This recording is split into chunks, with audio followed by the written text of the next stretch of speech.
Come, Christians, join to sing. Hallelujah, amen. Loud praise to Christ we bring. Hallelujah, amen. Let all with heart and voice before his throne rejoice. Praise is his gracious choice. Hallelujah, amen.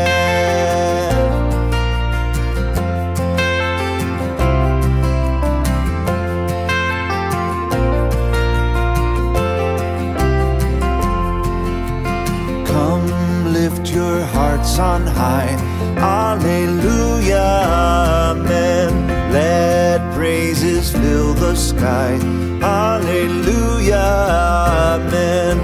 Christ is our guide and friend, on whom we can depend. His love shall never end. Hallelujah, amen.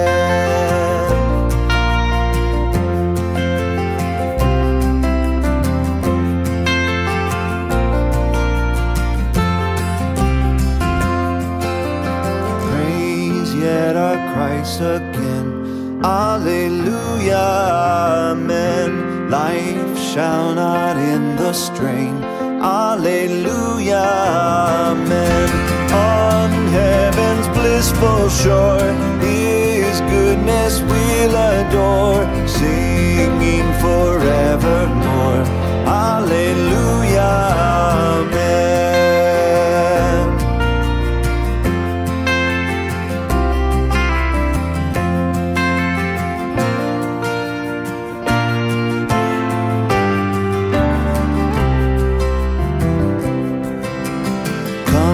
Christians join to sing.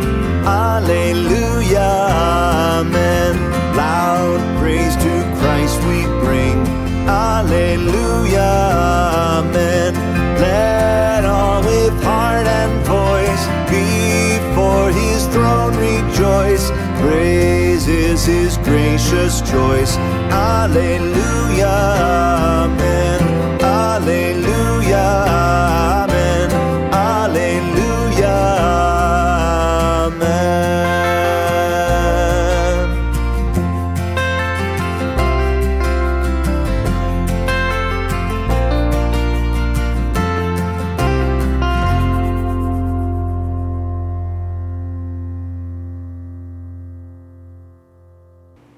Magandang umaga po sa ating lahat. Welcome pong muli sa ating prayer covenant sa umagang ito. At ang ating teksto po ay matatagpuan sa Ephesians 5 verses 1 to 2. At ganito po ang sinasabi: Yamang kayo'y mga anak na minamahal ng Diyos, tularan ninyo siya. Mamuhay kayo ng may pagmamahal tulad ni Kristo. Dahil sa kanyang pagmamahal sa atin, inialay niya ang kanyang buhay bilang mabangong alay at handog sa Diyos. Muli po, magandang umaga. At nawa sa ating pagsasama-sama sa umagang ito ay maranasan natin ang pagpapala ng ating Panginoon. Ang banal na kasulatan ay paulit-ulit tayong hinihikayat na i-imitate natin ang Diyos, tularan natin ang Diyos. Sinasabi sa atin na tayo'y maging banal, maging perfect, at maging mapagpatawad, katulad ng ating Diyos. Sa ating mga talata sa umagang ito ay china-challenge din tayo ni Pablo na i-imitate natin ang ating Panginoong Diyos sa ating relationships. Tularan natin ang Diyos sa lahat ng ating mga ginagawa. At ang ultimate na paraan upang maging katulad natin ng Diyos ay magmahal tayo katulad ng kanyang pagmamahal. Ang ating buhay ay punong-puno ng pag-ibig.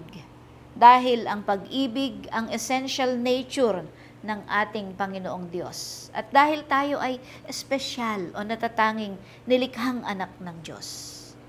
At bilang espesyal na anak ng Diyos, tayo ay nilikhang muli kay Kristo upang maging katulad niya at upang ibigin at mahalin ang ating kapwa katulad ng pagmamahal niya sa atin.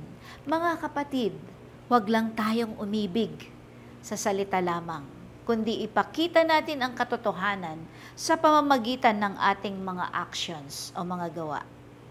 Ipinakita ng Diyos Ama kung gaano niya tayo kamahal sa pamamagitan ng pagsugo ng kanyang anak dito sa ating mundo upang magkaroon tayo ng buhay na walang hanggan sa pamamagitan niya. At sabi, ito ang tunay na pag-ibig, hindi dahil inibig natin ng Diyos, kundi dahil inibig tayo ng Diyos at isinugo ang kanyang bugtong na anak bilang sakripisyo upang mapatawad ang ating mga kasalanan. In other words, sacrificial love sa ating kapwa, lalong-lalo na sa ating mga kapatid sa pananampalataya, ang dapat ipalaganap sa ating mga buhay. Kapag inibig ang isa't isa, gaya ng pagmamahal ni Jesus sa atin, nakakasiguro po tayo na ang presensya ng Diyos at ang kanyang pag-ibig ay nahahayag ng lubusan sa ating mga buhay. Ang pag-ibig sa kapwa ay isa ring halimbawang iniwan ni Jesus na dapat din nating tularan. At si Pablo ay hindi nag-iwan ng anumang pagdududa tungkol sa kung ano ang ibig niyang sabihin sa salitang pag-ibig.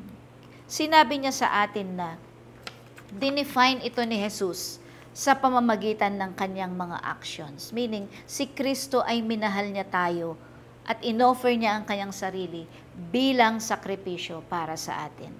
Katulad ng sinabi ni John sa kanyang description, na hindi natin kailangang tumingin sa Greek translation o Greek dictionary upang maunawaan kung anong klaseng pag-ibig ito. Alam natin kung ano ang tunay na pag-ibig dahil inihanda o inihandog ang kanyang buhay sa atin ni Jesus. Kaya't nararapat lamang na ibigay din natin ang ating buhay para sa ating mga kapatid. Paano nga ba natin masasabi na we are imitating God's love? Paano natin masasabi na ang pag-ibig ng Diyos ay nasa sa atin kung hindi man lang tayo makapagpadama o makapagpaabot ng konti o kapiranggot na kahabagan sa mga nangangailangan? At kung hindi tayo marunong magpakumbaba at hindi marunong tumingin sa ating pagkakamali, paano mong masasabi na nasa sayo ang Diyos, ang pag-ibig ng Diyos, kung inaalagaan mo ang PGH sa iyong puso, yung puot, galit at hinanakit, at hindi ka marunong mag-let go, hindi ka marunong magpatawad? Ipinapahayag o pinapakita natin ang ating sarili bilang anak ng Diyos dahil tayo ay katulad ng ating amang nasa langit. Ngunit, nasasalamin po ba talaga ang Diyos sa ating mga buhay? Gaya ng sinasabi ng ating Panginoong Hesus, makikilala tayo ng mga tao bilang kanyang mga tagasunod dahil sa pagmamahalan natin sa isa't isa. Kaya't patuloy nating i-desire na mahalin ang ating mga kapatid kay Kristo katulad ng pagmamahal ng Diyos sa atin. At ating hilingin sa Diyos sa pamamagitan ng gabay at tulong ng Banal na Espiritu na ibuhos sa bawat isa sa atin ang kanyang pag-ibig at kanyang i-empower, bigyang kapangyarihan ang love sa ating kapwa sa pamamagitan ng ating mga attitudes at actions. At nawa makita ng mga tao na makita ng tao o ng ating kapwa ang pagmamahal natin sa iba at malaman nilang sumusunod tayo sa mga halimbawa ng ating Panginoong Hesukristo at sa pamamagitan ng ating pag-ibig na mayroong action at mayroong sakripisyo. Matulungan nawa natin ang iba na maranasan ang pag-ibig ng nagsugo kay Jesus upang tayo ay maligtas. Purihin ang ating Panginoon. Tayo po'y manalangin. Pinupuri at pinapasalamatan ka namin, Panginoon, sa umagang ito. Salamat sa mga salita mong nagpapaalala sa amin sa mga dapat naming gawin sa araw-araw ng aming buhay, Panginoon. Salamat sa pagpapaalala mo na nararapat lamang na i-imitate namin, Panginoon, ang iyong kabutihan nang sa ganun yun ang makita ng aming kapwa sa amin, na makilala ka, Panginoon, sa aming mga buhay. Salamat, Panginoon, sa umagang ito na patuloy na nararanasan namin ang iyong pagpapala, ang iyong pag-iingat. Dalangin namin sa buong maghapon na pangunahan mo kami, pagpalain mo kami, gamitin mo kami na daluyan ng iyong pagpapala upang sino man na makasalamuhan namin, makaharap namin, makausap namin ay mapagpala rin, Panginoon. Amin ding itinataas, Lord, ang aming iglesia na patuloy na pangunahan mo po kami sa aming mga programs and activities na mga plinano namin. Nawa, Panginoon, sa mga gawaing ito ay maitaas ka at ikaw lamang ang mapapurihan. Amin ding itinataas at ipinagpapasalamat, Panginoon, ang mga kapatid namin na nakarating sa kanilang mga kaarawan at wedding anniversaries. Nasaan man sila ngayon, anuman ang kanilang ginagawa, maranasan nila, Panginoon, ang higit na pagpapala na nagmumula sa inyo. Gayon din, Panginoon, ang mga kapatid, kakilala namin, mga kamag-anak namin, mga mahal namin sa buhay na nasa banig ng karamdaman sa mga oras na ito, nasa tahanan man sila o nasa pagamutan, Panginoon, dalangin namin na hipuin mo ang kanilang physical na pangangatawan upang sa ganon maranasan nila ang kagalingan na nagmumula sa inyo. Maraming salamat, Panginoon, at ipinagkakatiwala namin ang lahat, ang aming buhay sa buong maghapon na ito. Itong aking dalangin sa matamis na pangalan ni Jesus. Amen.